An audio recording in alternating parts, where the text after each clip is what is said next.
religieux d'Europe orientale, il est difficile d'abandonner cette croyance, la plus fondamentale du judaïsme. Pourtant, dès le milieu du XIXe siècle, quelques penseurs juifs laïcs ont commencé à promouvoir le sionisme, ce nationalisme teinté de messianisme. Aucun de ces penseurs n'aura de succès jusqu'à Herzl.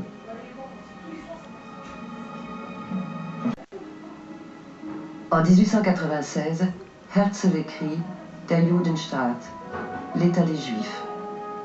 2 ans plus tard, il crée avec d'autres Juifs d'Europe orientale l'Organisation sioniste internationale sur le modèle des mouvements nationaux européens qui se développent au même moment.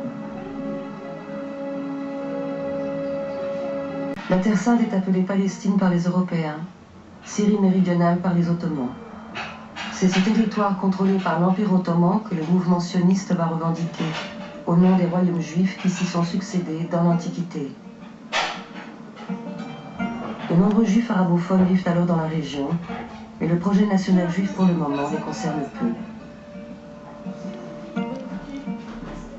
À la fin du XIXe siècle, le sionisme n'est pas le seul nationalisme à s'adresser aux juifs du Proche-Orient.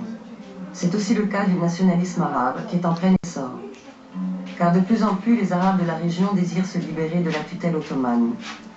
L'un des premiers théoriciens de cette nouvelle idéologie est le musulman syrien Abdelrahman al-Kawakibi. Il s'adresse à tous les arabophones sans distinction. Une idée bien fragile, car en ces premières années du XXe siècle, des milliers de juifs fuyant l'antisémitisme européen arrivent en Palestine. Ils sont pour la plupart encadrés par le tout jeune mouvement sioniste. Cette migration commence à inquiéter certains intellectuels arabes. Le ton se durcit. En 1905, le Libanais Neghi Bazouri oppose au nationalisme arabe ce nouveau nationalisme juif.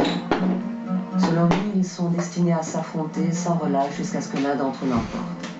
Il ajoute « Le sort du monde entier dépendra de l'issue finale de cette lutte entre 2 peuples représentant des principes opposés ».